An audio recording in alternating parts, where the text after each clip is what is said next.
የውሃ ኃይል የውሃ ኃይል ወይም ከውሃ የሚገኝ ኤሌክትሪክ ኃይል ከሚፈስ ውሃ ኤሌክትሪክ ኃይል የማመንጨት ሂደትን ያጠቃልላል።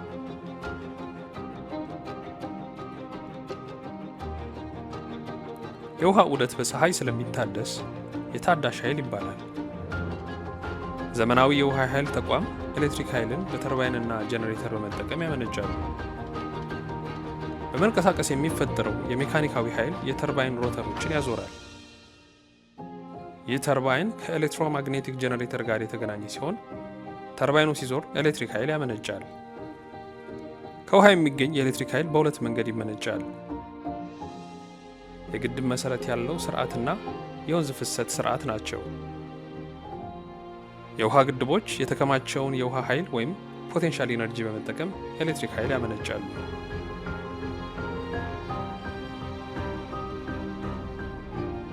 ለዚህ ጥሩ ማሳያ የሚሆነው የኢትዮጵያ ታላቁ ህዳሴ ግድብ ነው።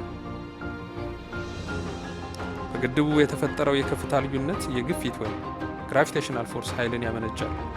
ይህም ውሃ ሲለቀቅ ተርባይኖችን ያንቀሳቅሳል።